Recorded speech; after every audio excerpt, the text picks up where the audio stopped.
Try Before We Die, the whiskey review show where we don't know what we're drinking, but we'll tell you what we're thinking. See, it's going to be like this, see? Oh my God. Who's that? Who's that? Just press the No, button. who's that? I'm going to tell you something. They'll never take me alive, copper. Isn't that freaking James Cagney? Yes, thank goodness. Thank goodness you got that. All right, here we go. Of the hundreds of bottles, a completely unscripted and unplanned review is coming your way. You're an awful impersonator, by the way. Awful. Oh, see, it's going to be like this. I'm going to stick one in your eyeball, and I'm going to stick another one. All right, ready? Yeah. Tell me what number it is. 5. Look, I'm not looking. Oh. Ooh. 5. 266. 266. That's the first shelf in the snooker room. We'll see everybody around the corner for bottle 266.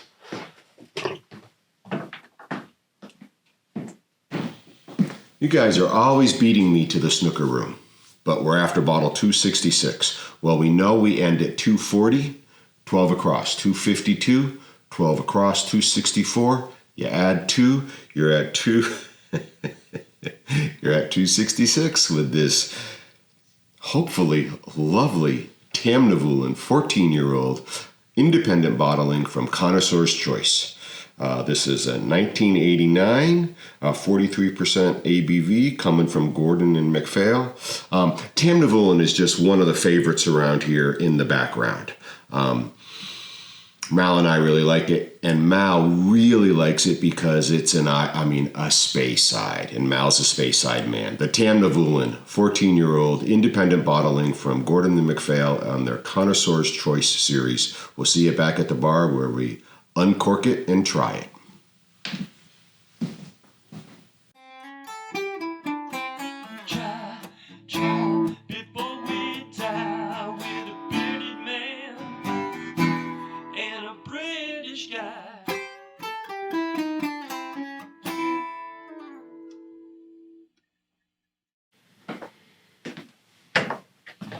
I got a treat for you, Mal.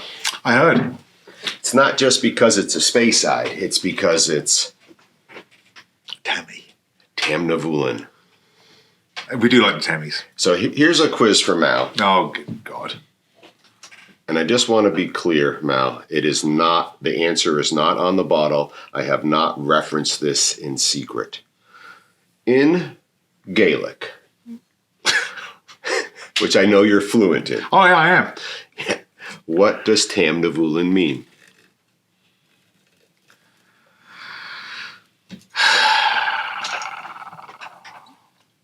I have no idea.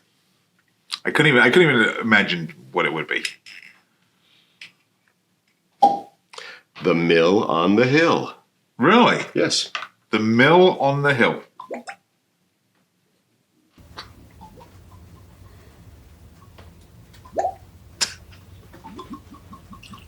The mill on the hill. Now, this is a 1989 distillate, bottled in 2004, coming in at 14 years, oak cask, Gordon and MacPhail, 43% ABV, independent bottling, the Connoisseur's Choice.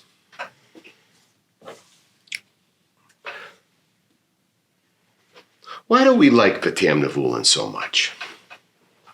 Why? Yeah.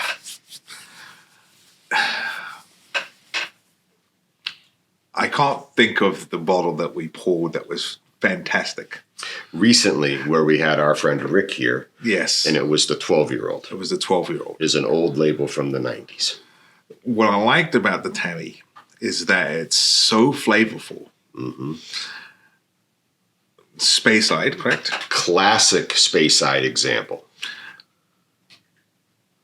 And it just ticks all the boxes for a drink for me. Which light, floral, fragrant, heathery, cut grass, perhaps.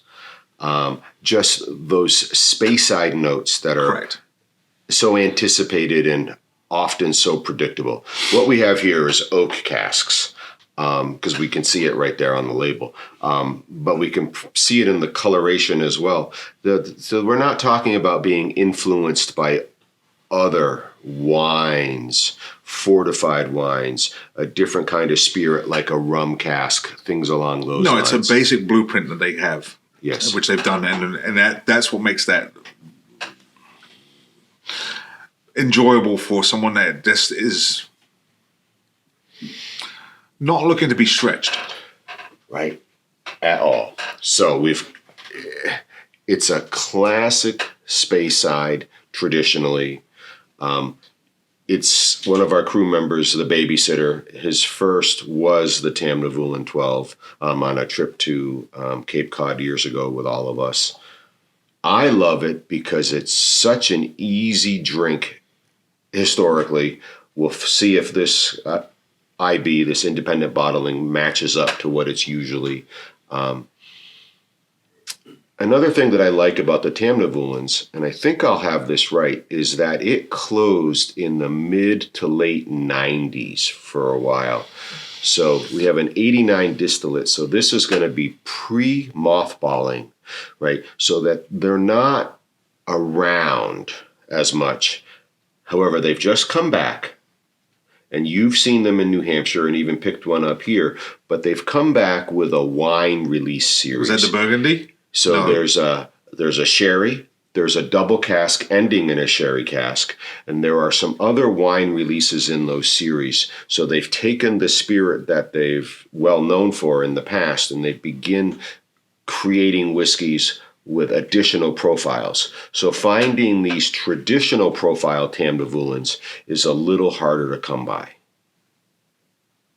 because generally speaking, they're these early 90s or before distillates. And here we have an 89 distillate. Now, I'm going to put you on the spot here. You keep talking. All right, I'm listening. How do you feel about these rebottlings? How do you feel about someone coming in and saying, hey, we want this cask. We're going to make it our own. But it's not going to be you. We're going to reference you. But we're going to put this out as a bottle. How do you feel about that? So I want to make sure I understand your question. You're asking me, how do I feel? Yes. About a traditional, being taken by bottling now being aged, used to create additional flavors? By Gordon and MacPhail. So Gordon and MacPhail does the bottling, right? Right. But Tamnavulin is how do I feel about independent bottlings? Yes. Okay. I really like independent bottlings. And one of the reasons I like about them is oftentimes it's almost going to be a much smaller range of spirit that's chosen by the IB. Okay. Right. In addition, it's also going to be a much smaller range made available by the distillery, meaning it's not matching what they're looking for a distillery release. Okay. And on a broad scale, right? And it is also checking the boxes for what the independent bottler is looking for in regards to they're putting their name on it. Gordon and MacPhail goes back a long time, right? So it's not super likely that they're going to say, oh, this subpar whiskey that you're willing to sell us, we're willing to put our name on, right? So I like the independent bottlings. Though we don't have an example here, it's not uncommon for independent bottlings to come in at high ABVs. We're coming in, I think, if I recall, at a 43%. So they found a flavor they like. I pulled this off the shelf. We opened this sometime before. This is a distillery release 12-year-old coming in at 40%. And it's, I hope you can see this at home. It's a much lighter spirit. Do you see that, Malcolm? Yeah. Right. It's duller. Right. That's the way it looks. So we've got, I don't like that word duller. It's lighter. All right. Okay. So we've got a 12-year-old and we've got a 14-year-old. I feel like the likelihood of these both being absolutely oak casks, right? It just rings so true to me. And so more time in the barrel. Gordon and MacPhail saw something in this one that they said, we'll put our name on it. And Gordon and MacPhail is prolific in their independent bottlings. And you can usually feel confident that you're going to get something good. All right. All right. So it doesn't bother me. Independent bottlings don't bother me. Okay. Sometimes I look forward to them. I know our sound guy, Kevin, really likes and has begun a journey of his own into the independent bottling experience. Okay? Yeah, no. All right. Did I do okay? You did okay? All right. Let's talk about color. The 14-year-old Gordon and MacPhail Tamnavulin 1989 distillate. This is pre-Tamnavulin closing. I've got I really feel like we're in a medium gold. I am being triggered by the bottle color that I see as well, but even in my glass, I feel this distillery release is a light gold. This one is a medium gold. Probably would throw like a reddish amber maybe as well. All right. I see what you're saying about just sort of auburn or this little tint, this little hint of something on that spectrum. Like I'm trying to like get your gold, but I can't just say it's gold because it doesn't have that gold look. Mm-hmm. There's something else to it. Right. So it's not just classic yellow gold like you'd find on a wedding band or something like that, but it's golden. How about the golden egg? All right. Right. From a goose, that is. All right. Now I'm just checking for legs. You picking up anything? Yours are developing slowly. Right. I've got a lot of droplets up top, and I think it's now Mine sort are of starting to come down to the drink itself. Oh, I actually can absolutely see. Oh, and now they're forming in mine. I can see them in yours very well. And so the whiskey is holding at the top and then beginning to shape legs. All right, so we like the Tamnavulins historically, right? Yes. We loved this distillery release. Yes. It was just a classic Speyside that you would have with friends. And so I've had this one here for a long time. This was bottled in 2004. So that means this was bottled about 20 years ago. Okay. So it's been sitting in this bottle for about 20 years. Not too shabby. So again, I feel fortunate, my friend. Yes. All right, you ready? Yep.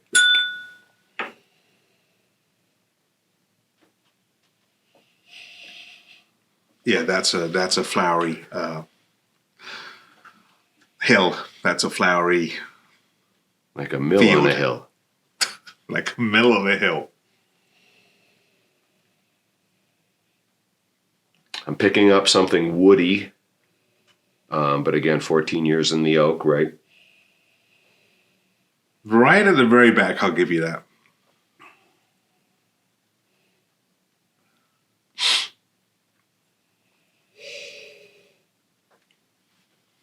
But so pleasant like a Speyside.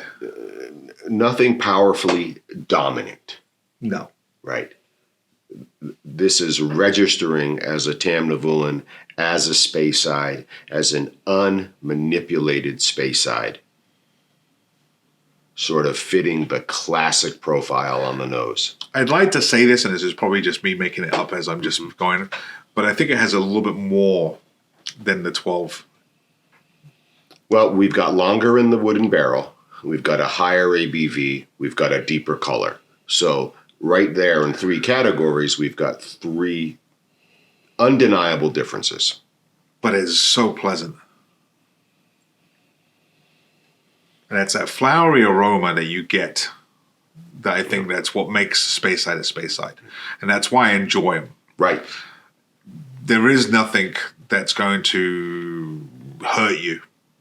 You're brought into this summer being in a field and having all these wildflowers giving all these aromas off that makes you just feel so good with yourself. Is the mill on the hill alive with the fragrance of flowers? Yes. Name the movie. The Sound of Whiskey. Sound of Music. Thank you. Sound of Whiskey. Actually, they should make a movie like that. There is a whiskey galore, black and white. I believe, and I may be wrong, but I believe there is a remake going on about whiskey galore. But there's a black and white about a sunken ship and whiskey trying to get to the island, and the folks are stressed because they're not getting their allotment. Like heather, some sort of floral. It's grassy. It's right there. It's on the hill. It's Ferdinand the Bull with the butterflies and the buzzing around. It's a picnic whiskey. Yes. Certainly on the nose. All right, I'm done. Let's try it. Cheers. Cheers. The Tamnavulin, 14-year-old Gordon and MacPhail IB, Connoisseurs Choice labeling, coming in at 43%.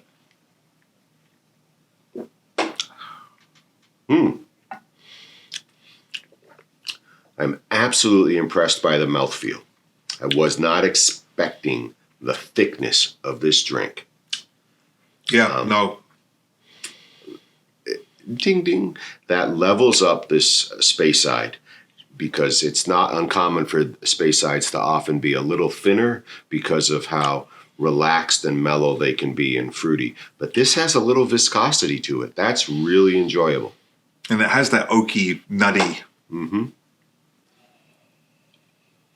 And I am now absolutely getting that heather. Almost as if, so I'm gonna reach out here.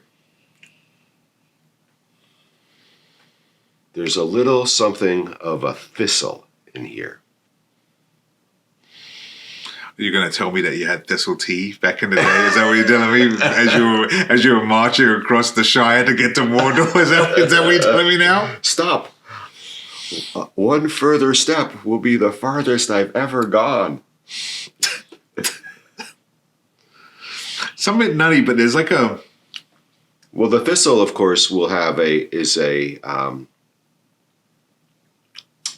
darker, low to the ground, flower-ish plant.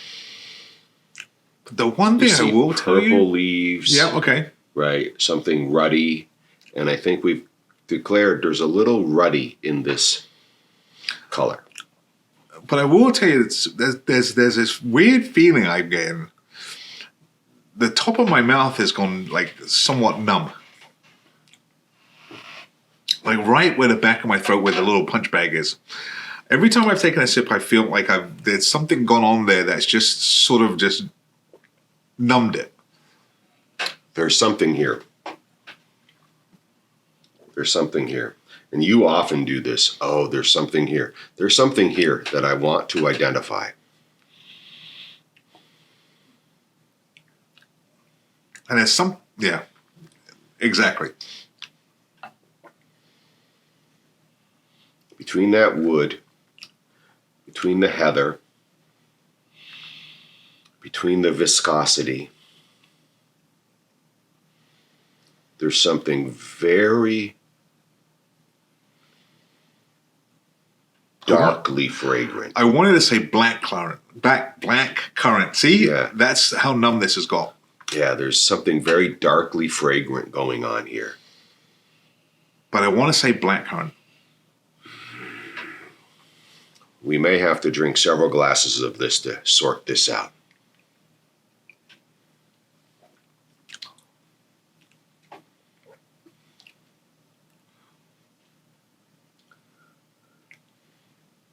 I like the nuttiness of it. I like the fact that it's very smooth. I'm having a hard time with this numbing agent that's in there, because now it feels like my tongue's getting numb. Mm-hmm.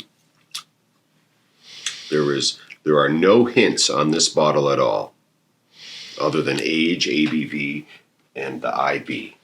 And if I wasn't able to see what the bottle was, I would say this is a higher ABV than it is.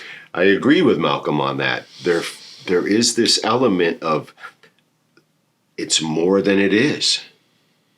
Between the thickness, between it's a Tamnavulin in oak cask, but it's presenting as stronger than a 43.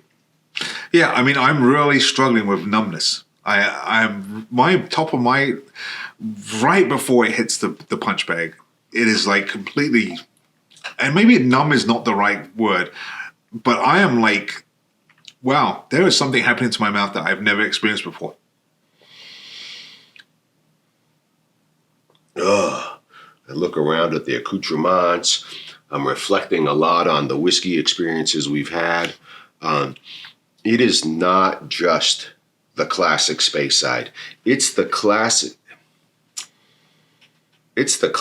Speyside, but it's not lawful good. Right? It's not neutral. This is almost a Speyside that would be Evil? chaotic. Oh, chaotic. Okay. Right? Right. It's not evil. No. Okay. Right? Do you see what I'm saying? No, but Like there is something here that's just, this is not a Speyside that I know. Unpredictable. And this mouthfeel, this mouth numbing, this taste that I'm getting, you've got the floral. Mm-hmm. I've got some nuttiness. Got the heather or the thistle. Yeah. Yep. But there's something there that's Dark, fragrant. deep. Yeah. Which is like completely baffling to me. And this numbness that I'm getting, I feel like I'm drinking something a lot more potent. If this was a character in Lord of the Rings, and we're going to wrap this up, if this was a character in Lord of the Rings, this is Gimli, and this is Legolas, and Gimli's all like, That one counted. That one counted. Right? Right? There's that element of competition. There's that element of chaos in this Speyside that we're going to dig into, and we'll see if we can TBWD fact it. But, man, I don't even want to pair with anything because I don't want to influence what I'm trying to find. No. Okay. I don't need to. Yeah. No. All right. The independent bottling from Gordon and MacPhail and their Connoisseurs Choice label of the Tamnavulin 14-year-old. This is a 1989 distillate, and it's a bit chaotic for a Speyside. Let's see what the crew has for us.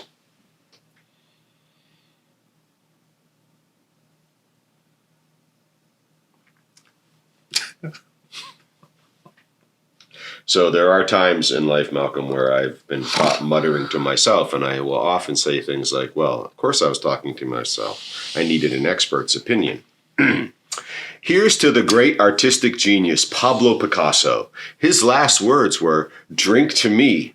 Who am I to question genius? Cheers. Cheers.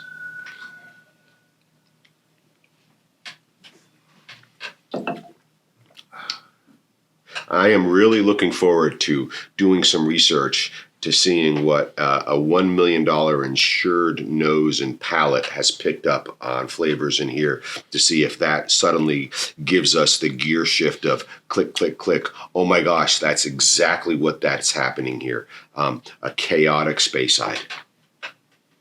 This is a conundrum.